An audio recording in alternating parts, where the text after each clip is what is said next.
Avery, whose show is this?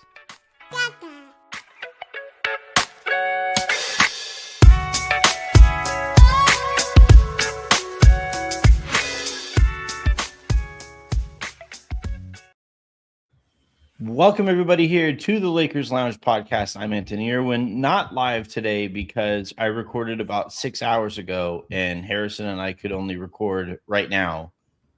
It is a Wednesday morning, the following morning after the Lakers lost to the Orlando Magic in such an annoying fashion that I tweeted that I hate this team. I haven't done that, Harrison, in years.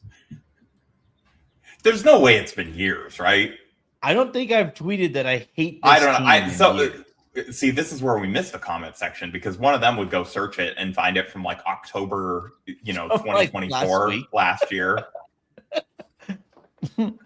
Yeah, no, I think I'm probably going to do that thing that they do on YouTube where you can what's it called, premiere it or whatever. So there will be technically a comment section. So hit me in the comments if you guys can find a tweet me saying I hate this team from last year.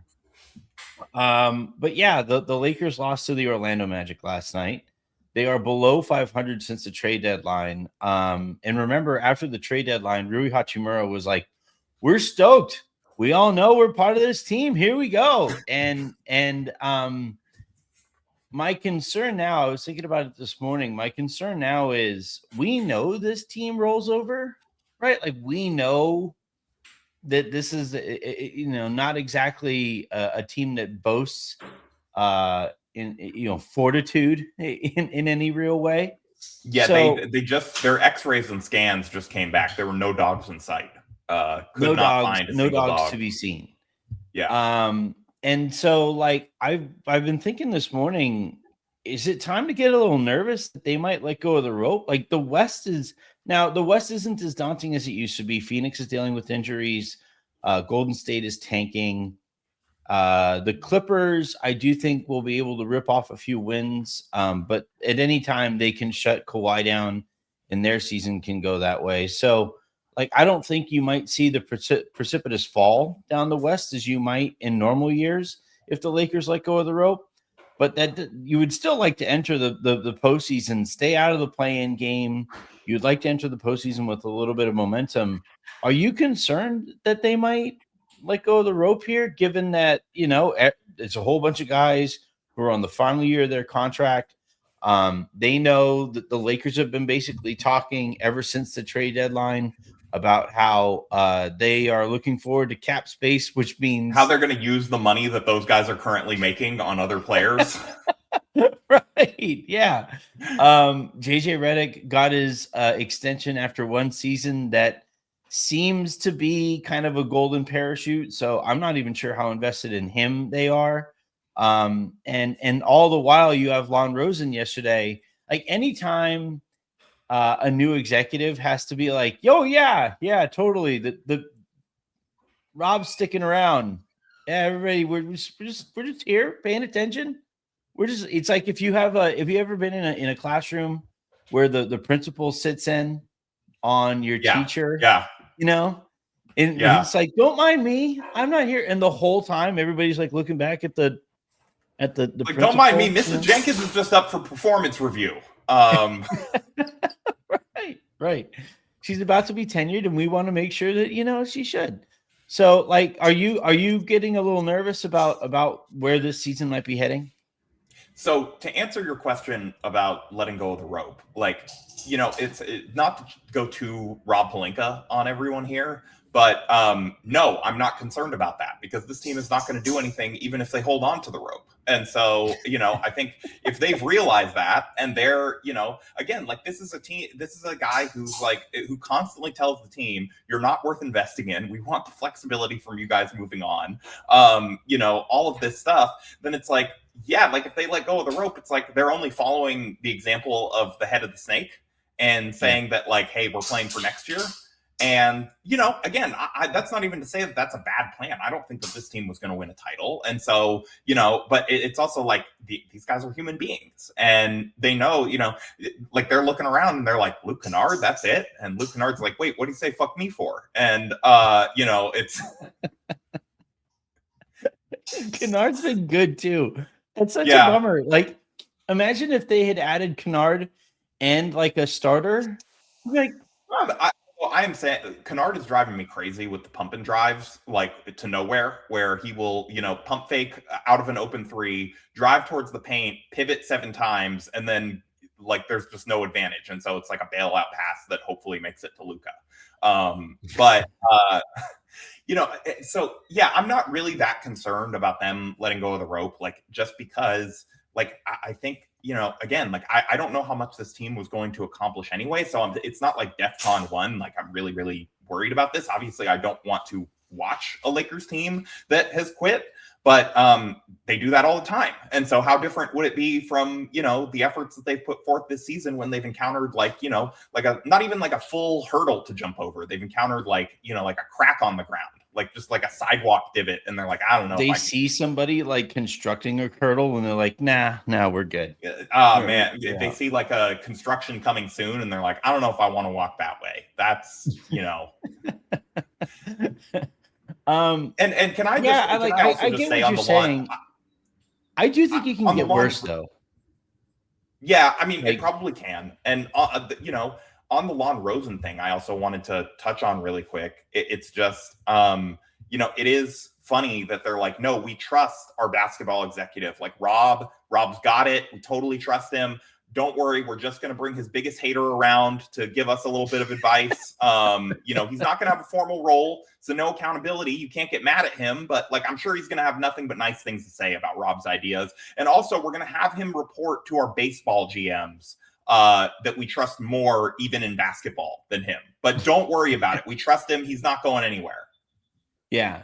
The whole thing, like, also Twitter, I'm the head of business saying this, that the GM, he's good. It's fine.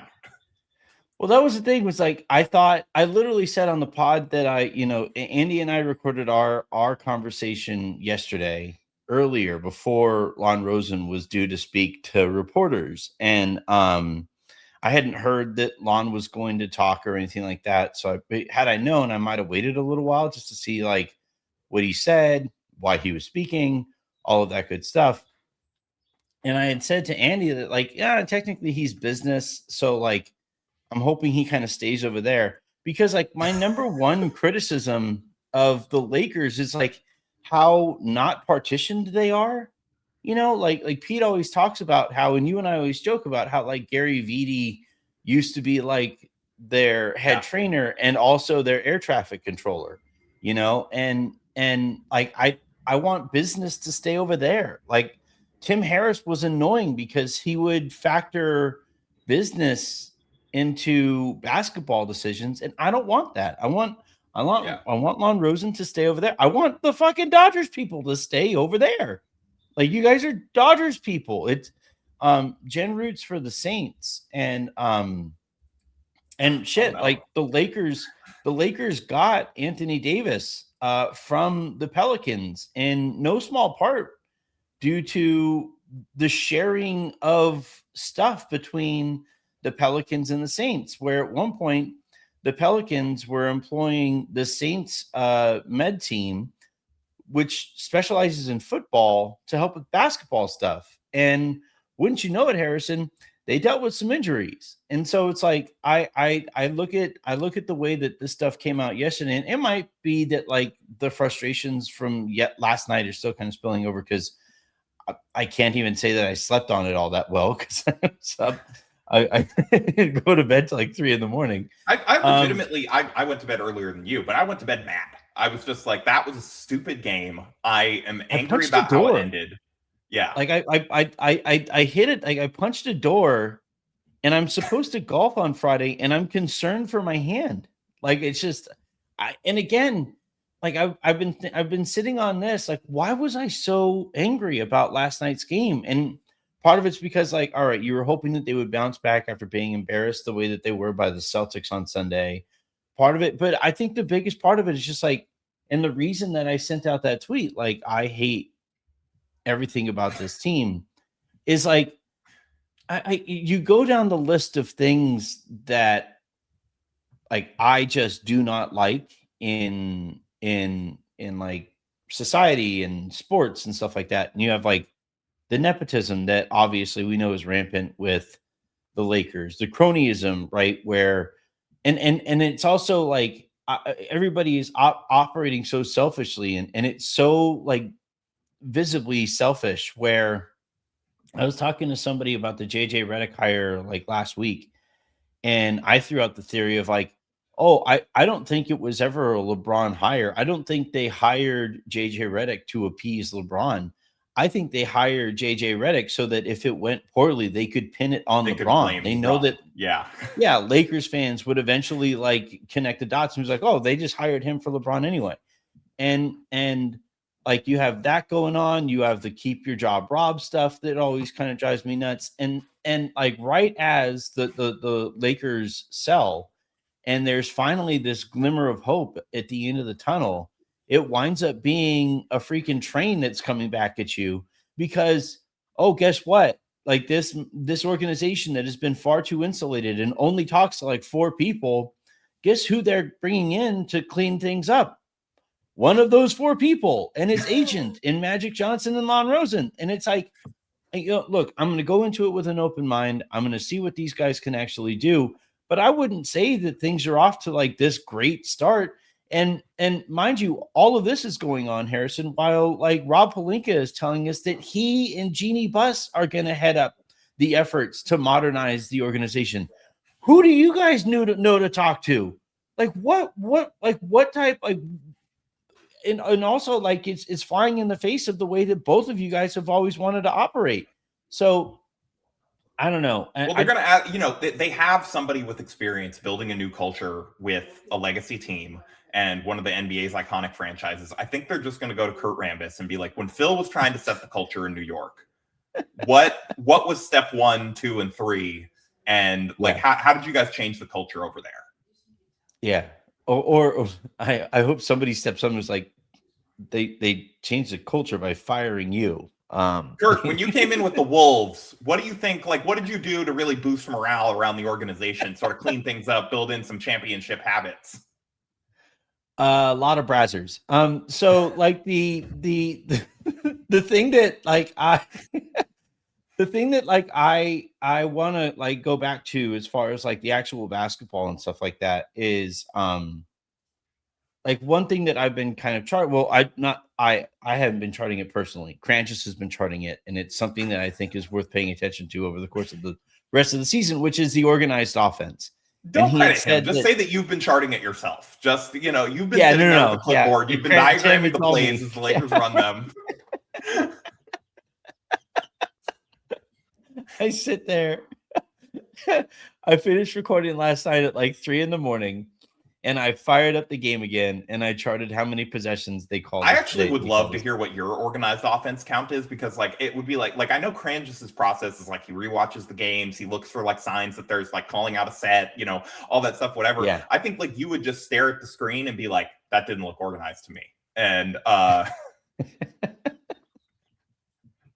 well, that is kind of the problem that they run into. And I think it's something that like even their organized sets, I think that like the productivity from those sets might actually start dipping, because like I am nervous that like if you're Marcus Smart, or if you're Rui Hachimura, or if you're Luke Kennard, or if you're DeAndre Ayton, if you're LeBron James, like this is the one that really makes me nervous.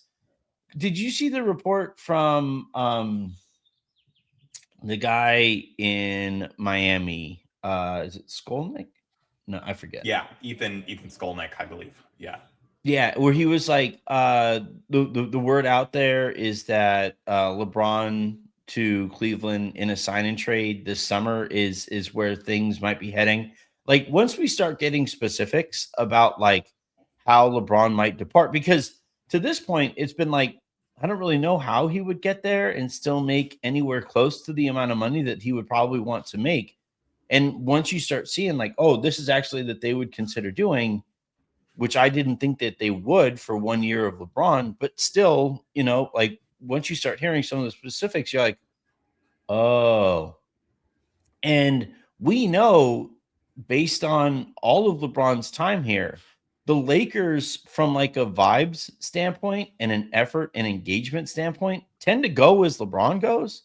So if LeBron starts kind of looking, at the exits and starts kind of like leaning that way. Like I thought it was. Did you see after last night's game where I think it was Dave McMenamin? He was like, yeah, while like the post game scrum is like, hold on, guys, I got to check on this backswing. Like, now watch this drive. Just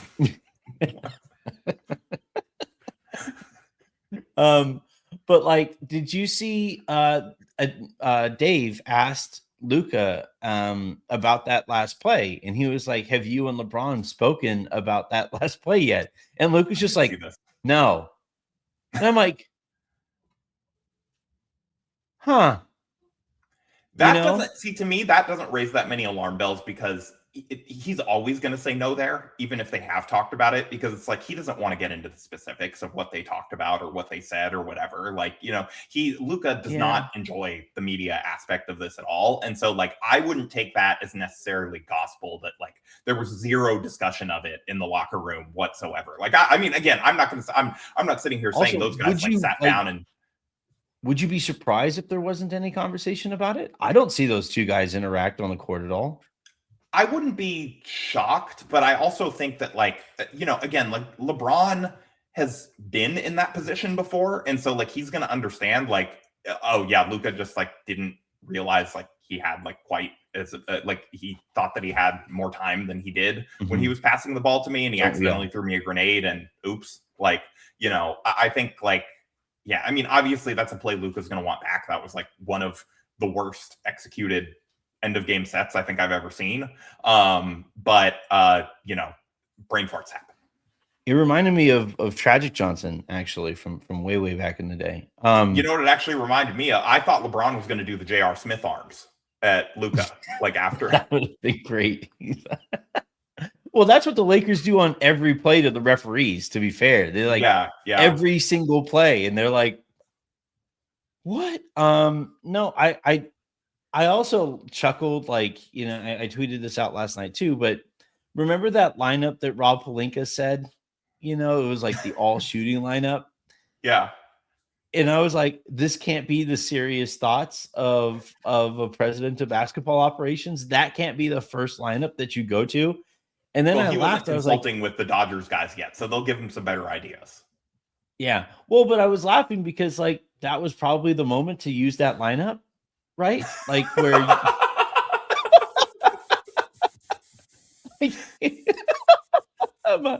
like you could swap Ayton for Kennard there, and you could just have everybody just run to spots. Rob jumps out from wherever he hides, like when the team isn't up, and like it's like during a national TV game, and he's like, "That's the lineup. This is the time." I tried to tell you.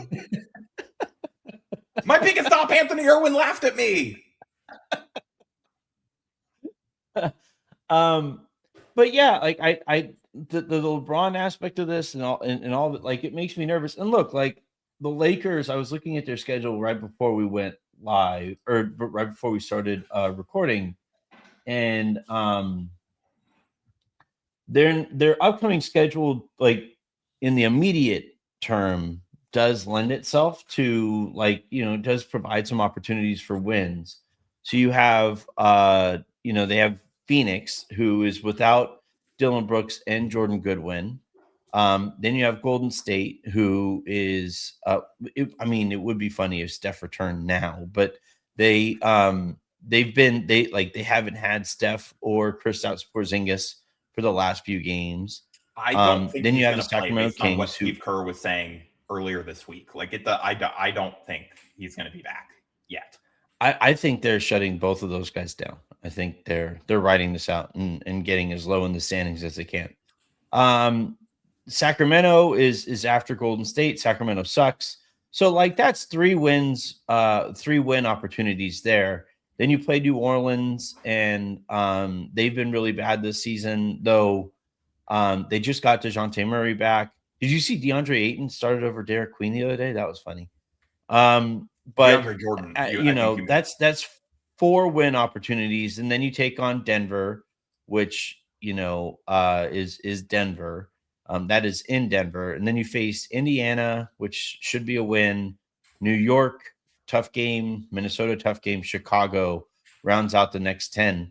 So like that's I would say like 7. If they can win 7 of their next 10, take care of business in the games, and that is one of the things that they have typically done this season. Is like much lesser opponents they're able to take care of.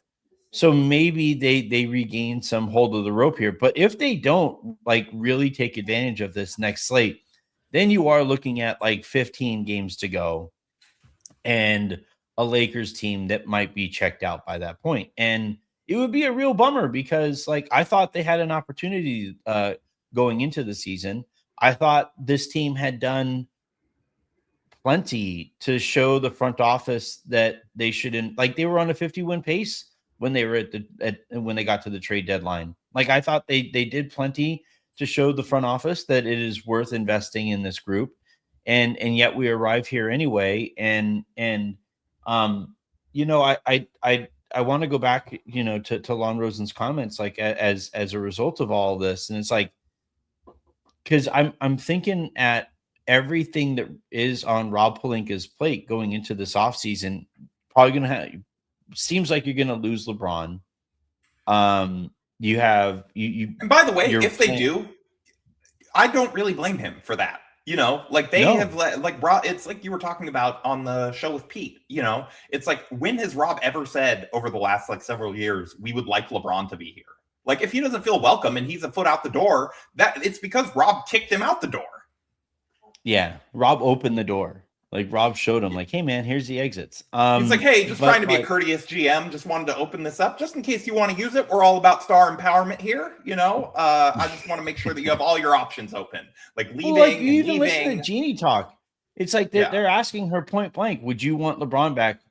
Well, he hasn't told us either way. Like, just say yes. Jeannie, I give a little bit more grace because she Why always seems can't like you say very, very yes? careful of not wanting to pressure or speak for stars or whatever. Like that's not her job. She's not the GM, and so I have a little bit more grace for her. But I think like Rob, it's just like it's sort of inexcusable that like at no point has he been like, because like every time they're like, do you want LeBron to retire here? He's like, yeah, we'd love LeBron to retire.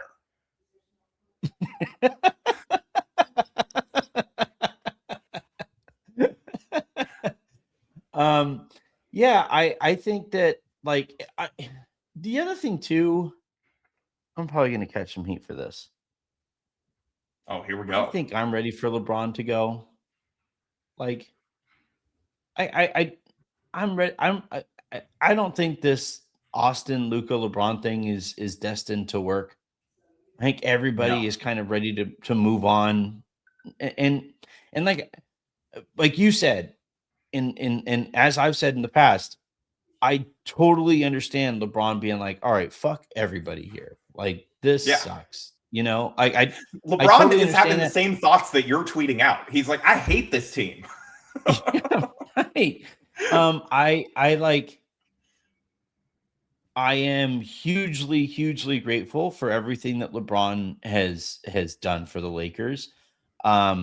I completely disagree with Jeannie Buss and in those reports who was annoyed that LeBron got so much credit for turning around the Lakers. He deserves all of the credit for turning around the Lakers. And if he does want to retire in a city or playing for a team that actually values him, then I think I that's what I want for him too. And from a straight basketball standpoint, I also think that the Lakers would benefit from moving on here because I think at this stage of his career and this stage of his life, he can't do like the little things that the Lakers need him to do. The rebounding, the defense, the backline defense and stuff like that. I don't think those are things that LeBron can do at this point. So I think everybody would benefit from moving on. And Like it's a bummer the way that this is ending, but it's always a bummer the way that things end. It Yeah. never ends the way that It's you want. almost never a storybook ending. Even like Kobe's last season was a drag for most of it. Horrible. One of like the least enjoyable Lakers seasons ever. Yeah. Outside of that final game, the final game almost made up for it because it was so awesome. But like that was I mean the final game is those are some of my fondest memories because it was like but it was great because everybody understood the assignment. But like it also kind of stunk to see Kobe play at the end of his career for a team that had zero chance whatsoever, none whatsoever, and was coached by Byron Scott. And you had all of that nonsense that came along with it. So, like, even there, while everybody thinks about that final game, the season for the most part sucked. My mentions were always a tire fire because I didn't think anything was going well. And so like I kind of arrive here with the LeBron thing. As I do think we're probably watching the final, whatever it is, 24 games of his time with the Lakers. Plus maybe one in the playoffs. They'll probably lose in 5 in the first round. And it just feels like such a wasted opportunity.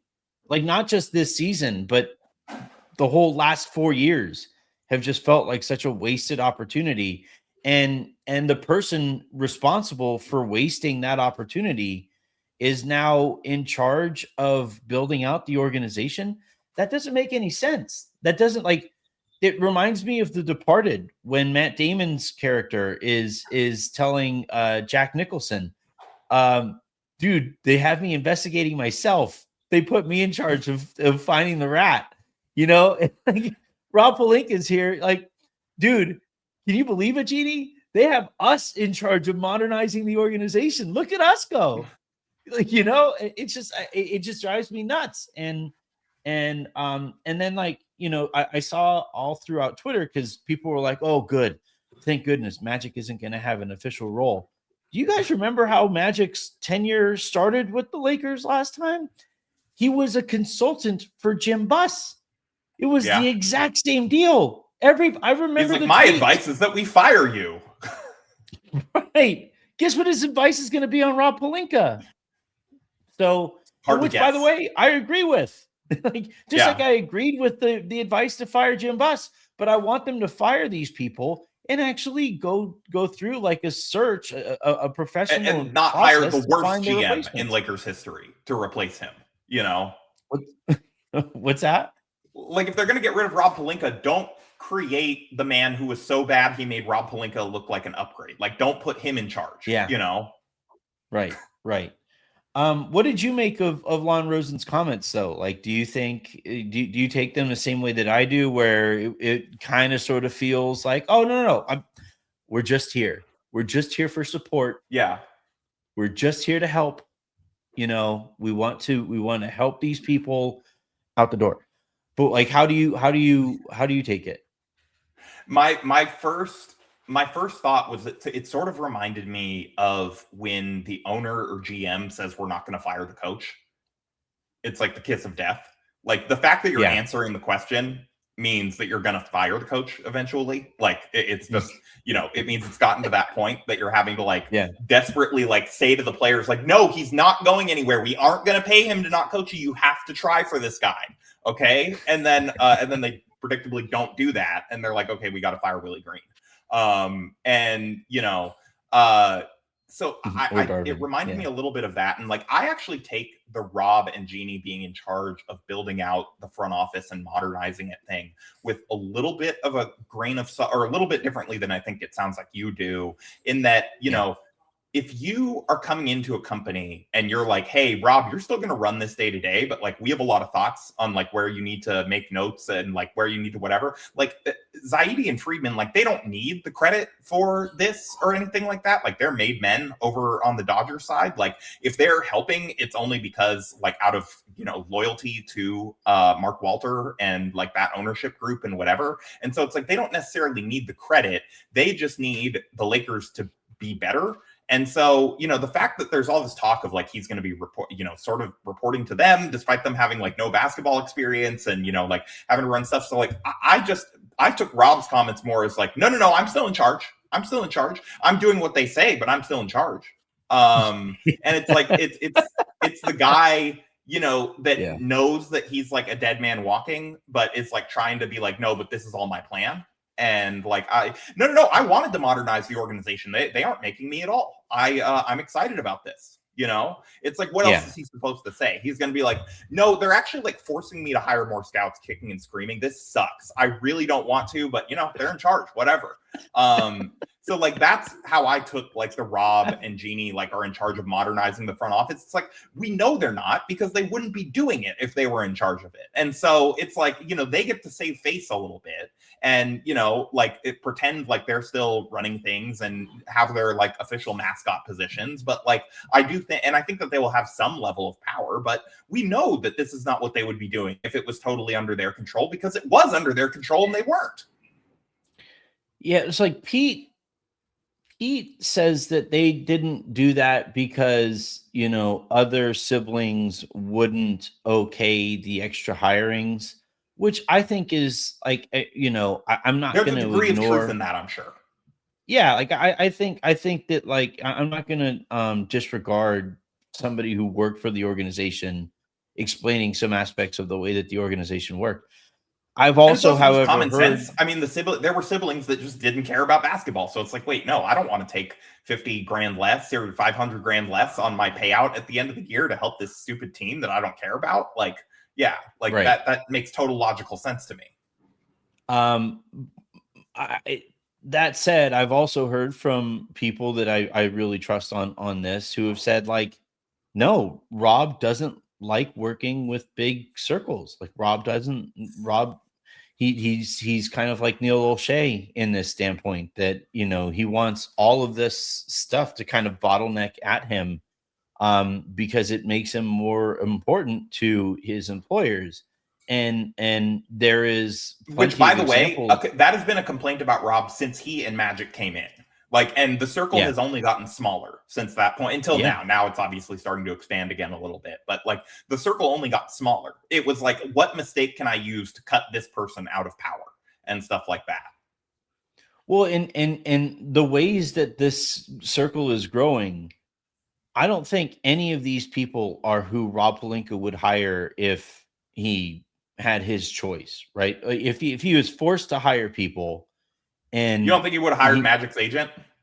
Exactly. And I don't think he would have welcomed Magic back with open arms, given that Magic went on ESPN and called him a backstabbing snake. Like I don't think that would be something that Rob would do. So again, like I'm hoping to be wrong, but I continue to be skeptical.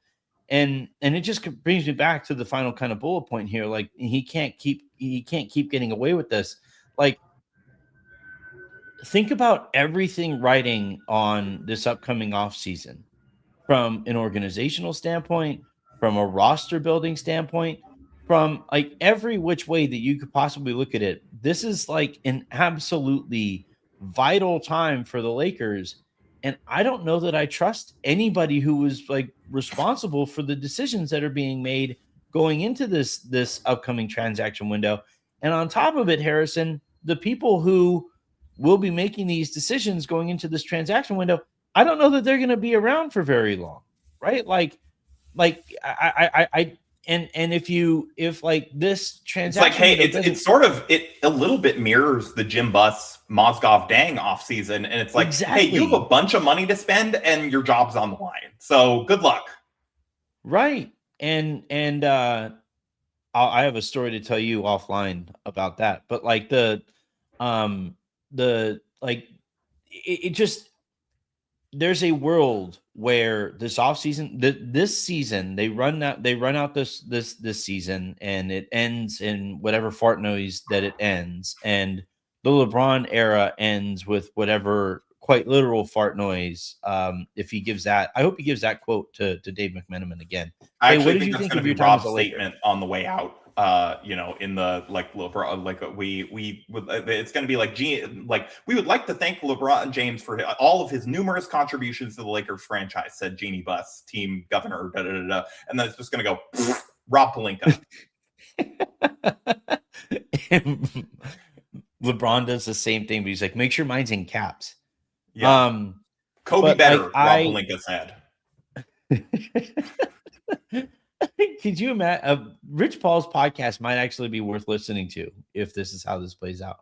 But like so let's say this season ends however it's going to end. LeBron pieces out to Cleveland, however it is that he pieces out to Cleveland. And this offseason doesn't live up to the expectations. Remember, the opportunity cost for aligning the stars the way that they did for this upcoming offseason is 2 trips to the postseason with prime Luka Doncic and a productive LeBron James. So if this offseason, what's that? That you punted.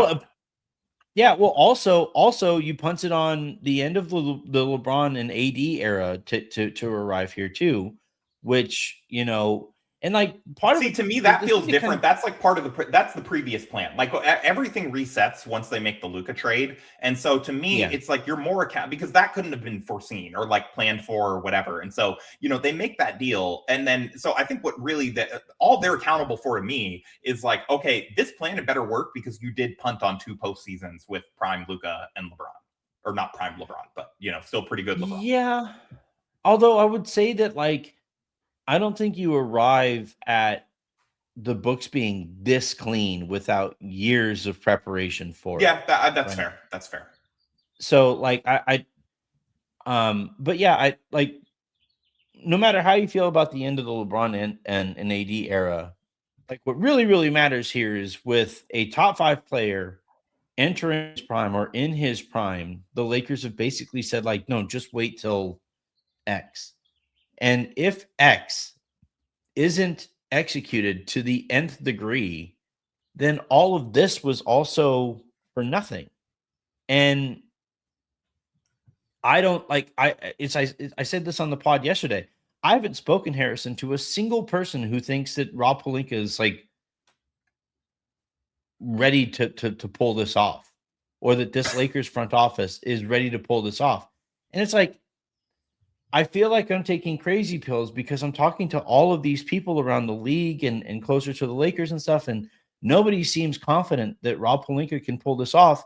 And that's why I'm like, he can't keep getting away with this, because this is yet another most important offseason in Lakers history, right? And the reason that they keep on stacking up like this is because the person who's in charge is perfectly content with spinning wheels.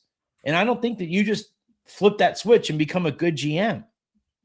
So I think that the plan could work. Like there are elements to this that make sense to me. And so, like they could go ahead and execute it. Is there a lot in his past that like gives me confidence that they're going to like, that they have good intel on like the guy that we want is coming here and all of that? Like not necessarily. But like, I do think just from a sheerly logical perspective, the idea that like, if we are the only team trying to win now that also has a ton of cap space, we are going to be able to use that to our advantage this summer. Like that makes sense to me. And I think that they could do that. It's just a matter of who do they use that cap space on? And was it worth punting as much as they've thrown, like throwing away as much as they've thrown away, which is essentially the last 2 postseasons at least. Yeah. Well, and part of it also that, and I say last 2, like this one hasn't even happened yet. That's how hopeless it is. Like we know that they're like already punting this postseason. Yeah. Well, like part of what makes this even more frustrating is that like we know that they're punting, but they didn't even punt well. They've shanked most of their punts. Like, yeah, you got the cap space that you needed. They got to the 40, like it's just it's you punted from your own 45. And the ball got to like the 35, like it kind of, it's annoying because like, if you're going to punt, then don't trade for Luke Kennard. Like if you're going to punt, then like trade Rui for whatever draft compensation you can get to give yourself more ammunition for the summer that you it's because actually they're care trying about. to do this. Like, we can't admit to Luca that we're punting totally. Like, we have to tell him that, like, send this message to him that, like, oh no, we're trying to win for you. Don't worry, buddy. But like, so we can't like do a full tear down because like obviously he's not going to green like that and be cool with like, hey, let's just tank this year. But it's like, they're trying to walk this line of like, we don't want to invest anything to make this team worthwhile or give it a real shot, but we also like want these guys to go out and bust their ass. And like, I think honestly, just thinking about this now, like how much of this ties into like some of this is just the Lakers roster composition. They don't have a lot of these types of guys, but how much of their lack of like grit and toughness and fight is just a matter of like, they're like, we know that you don't believe in us and that you don't like, we know this season isn't going anywhere. You've told us you don't care if it goes anywhere. And so why am I going to dive for a loose ball here if like, it doesn't matter? Well, the Lakers are hoping that remaining employed in the NBA is enough to get people to, to go that extra step, but they aren't doing it then for the Lakers. They're doing it for their career, and I just think like, when we talk about like the lack of culture and the way that was put on display against the Celtics, like this is the stuff that's why. Harrison, I would respect the Lakers so much more if they did come out and say, yeah, we're tanking this season. We're trying to open up as much cap space as possible. Given the current climate with Silver, I don't think they're going to come out and say that, even if they were. No, I know, but I'm saying, but like even through their actions, right? Like I would respect it so much more if they, because did you watch the new Thrones show? The Not yet. I'm going to binge it. I haven't watched it all yet. Well, I won't give anything away, but it's been incredible. I have loved this show. And part of the reason that I have loved this show so much is because it has completely like it went into it and it was like, we are going to be weird. Like we are going to like, we know what show we want to make. We know what kind of characters we want to develop. We know what kind of tone that we want to have with this show. And we are going to go 150% at it. Like there was a scene in the finale that like under normal circumstances, the music choice that they made would have just raised all kinds of alarm bells throughout Reddit. But instead it was like this kind of like fun, sweet moment. It's like, all right, sure. We'll take that genre in Game of Thrones. Why not? And when you completely commit to whatever it is that you're doing, it makes it 150% more likely you're going to pull that off. Now, it also, can ruffle feathers at times, and people who are like that kind of confident in who they are can sometimes, create some friction there. But like, I would just respect it so much more if they actually did that. But like, as it stands right now, they didn't fully accomplish anything. We know that they didn't compete to the levels that they should have with Luka and LeBron. So you don't accomplish anything from a wins and losses standpoint in the playoffs. And then you also, by way of not creating enough assets to really realistically, unless Giannis like forces his way to the Lakers, get involved in those conversations. So like, what exactly was all this for? And like, this is the part of like he can't keep getting away with this. He's been doing this 2 timeline thing without calling it the 2 timelines for years now. And here we go again with it. And what's to say, Harrison? I would say it's the no timeline thing. It's the like we are going to win when we win. Yeah. And like we are going to, we're always looking to the future. It's always like, okay, well, this season, like we don't have an automatic guaranteed championship, and so it's not really worth it.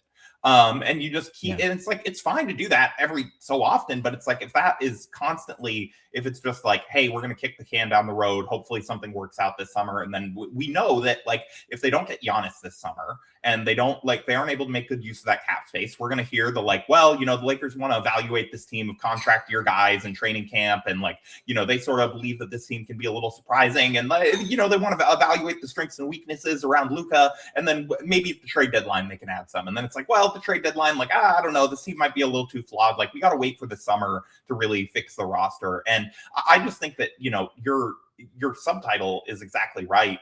because sort of on accident, I think. But I don't think he can keep getting away with this. I think that this is it. Like, I think that if Rob does not execute on like this plan, this is not an owner who has like this like life debt and like endless affinity for him. Like, I think he is just going to be gone. Like, if this is not working. Again, they're already making him report to baseball people. They can say whatever they want about we trust Rob and he's still in charge. Like, if you really thought, like, do you think Sam Presti would report to like baseball execs? Probably not. I guess they don't have to say like we think this guy's an idiot. They're just saying like we don't think that this guy has what it takes to modernize the organization the way we want to. So we're going to make him report to people who we think can, even if they're from a totally different sport.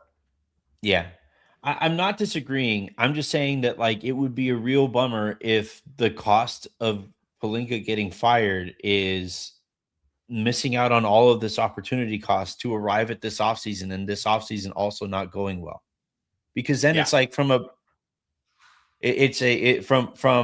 my perspective, it's like, yeah, we won, but at what cost? You know, like I mean, I hope their plan works. You know, me too. Because that would be better for me, for you, for the Lakers, you know, like for my mental health, for our enjoyment. Like, you know, it would be great if this plan works. And like, I hope it does. And then, you know, if it does work, then hey, credit to Rob. But like, if it doesn't, I don't think that there's going to be credit to Rob. I don't think that it's going to be like, well, you know, we got to give him another couple cycles to figure out like how he can utilize this cap space. I think it is going to be like, you know, the rubber is going to hit the road here one way or the other. And whether that's like him fired or him having like a new pseudo boss, or it's just like a much more expanded room of a lot more basketball people, like it's the Rob Pelinka solely in charge is not going to be a thing anymore if this plan does not work out, if it even still is going to be a thing in that case. Yeah, I'm with you there. Rich guys don't buy the team to let the former owner run it. I'm sorry. Like, Jeannie can say that she's still in charge, but Mark Walter is going to be calling the shots. Yeah, and to a certain extent already he has, right? Like, I don't think Tim Harris would be fired. I'm sorry. Would be retiring. Yeah, and he wasn't fired. He just announced he was resigning, and then they announced someone to his current job immediately. He wasn't fired. No, you might be right, and I hope that all of this, like you said, I hope that all of this does play out, because at the end of the day, like it's like I said the other day on the show, I have never been like a player specific fan. Often to my own deridement, like online, like, I am not, I am fully focused on the Lakers, and what is actually best for the Lakers is Rob somehow miraculously pulling this off, having a great off season, and then retiring afterward. But like, I just remain kind of skeptical because, of recent events. Mark Walter is a businessman first and foremost. And it's like, I think sometimes we get too caught up in what people are saying and what message is being conveyed to the public, where he is like, yeah, he can say like Jeannie is going to get to continue to run things and we love Rob and we trust Rob and whatever, because that's what got the deal across the finish line, to get the team that he wanted, to then put in the people in place that he wants to put them in place. And they're already doing it on the business side. And I think that we're going to see a similar result on the basketball side soon. And they're going to sell it as like, oh, no, Rob wanted us to hire a super president of basketball operations. He just felt like that would really empower him. He just wanted to go back to actually like the VP of basketball operations. He wanted a president above him. He just felt like that was a better fit for his skill set. Rob was like, you know what? My office was too big before. Rob's like, I think I really want to move into a consultant role is how I'm feeling about it. Like right now, I just want to focus on my family. And I just really want to consult for this team and I wish them the best. Again, like all this stuff, Jeannie is gonna get to continue to go to the games and sit courtside and say that she's the governor of the Lakers for the next however long. But again, Mark Walter did not pay however much of the $10 billion he actually paid to acquire the stake of the team, to sit back on the sidelines and just let it be like a mom and pop operation. We're already seeing that. And I think that, like, regardless of what they're saying, like, I don't think that there's just this endless rope for these people to continue to like have for security. Yeah. And like this also needs to be pointed out. A lot of the people that Mark Walter would be hiring here are currently employed, So like it makes it kind of difficult to like be like, yeah, here's our full plan when that plan might involve somebody who currently works for another team. There are also executives who are out there who, like, whether it's Bob Myers or Masai Ujiri or whatever, who could step in and help as well. I have always found it really interesting that Masai, like, there hasn't been any whiff of him like being linked to any team since he well, was you've heard the rumor, right? No. The rumor is like he thinks that he's getting one of the expansion jobs. Oh. That would also make sense. But either way, like him never being linked to another team since, being let go by Toronto, like it's always kind of stuck out there. And he was very interested in the Lakers gig the last time it appeared to be open. So based on the sort of end of his run in Toronto, I think I'm good. But well, I like it as like the super front office, because that's what that's what the Dodgers did. They were like, we'll hire like we aren't going to hire one GM. We want 5 GMs.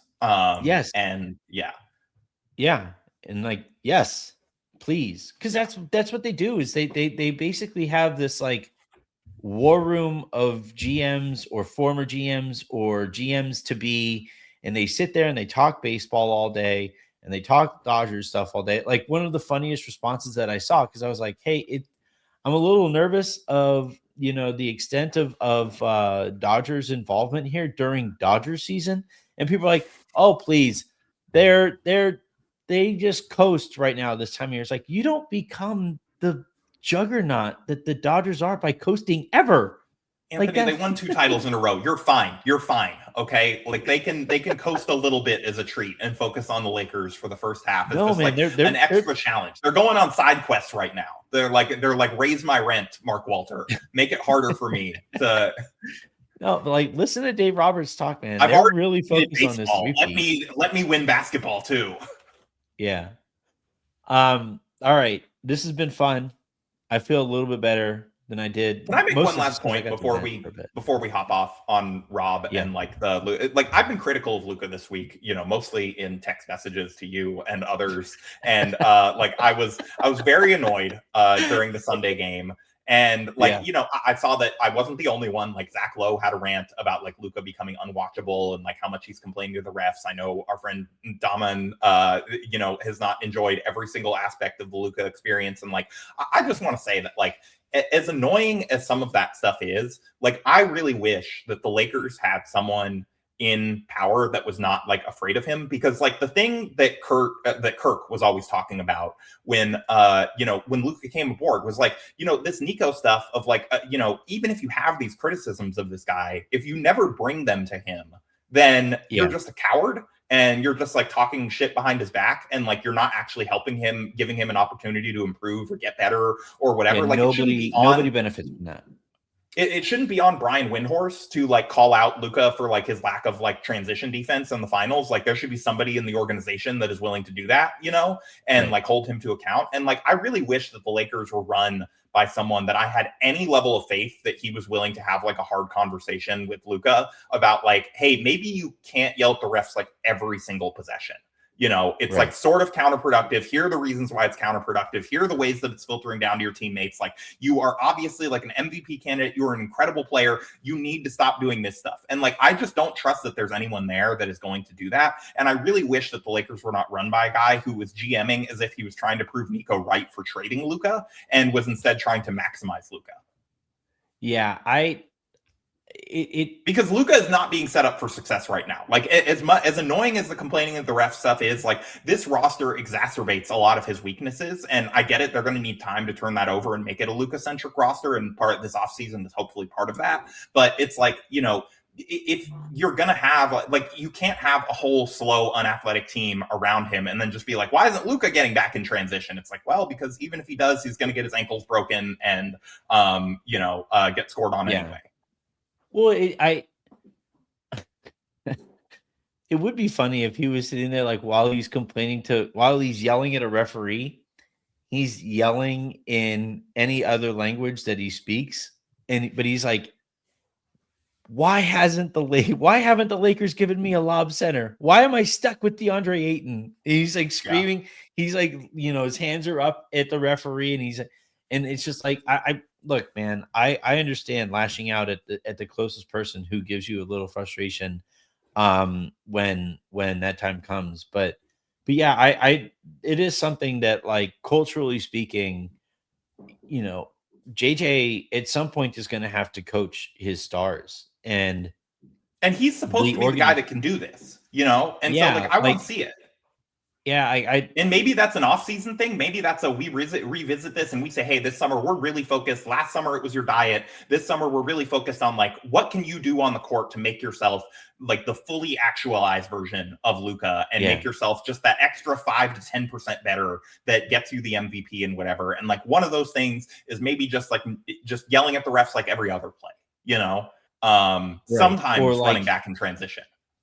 4 fewer mid-range jumpers when nobody else has touched the ball, stuff like that. But yeah, last night is the time to tell him to hesitate on shots more, but I take your point. I guess that's true. Yeah. All right. I have to run to take Miles to OT. Thank you, Harrison, for hopping on here on short notice to make this work today. A reminder, please hit that subscribe button. Please hit that rate and review button if you guys are listening in podcast form. You guys will be listening to this on podcast form on Thursday morning, which means Thursday night the Lakers play an away game, which means Raj and I will be here to break that down. So, and that will probably carry us through the rest of the week's episodes here in the lounge. So have a great rest of your day. Make somebody else's, and we'll talk to you guys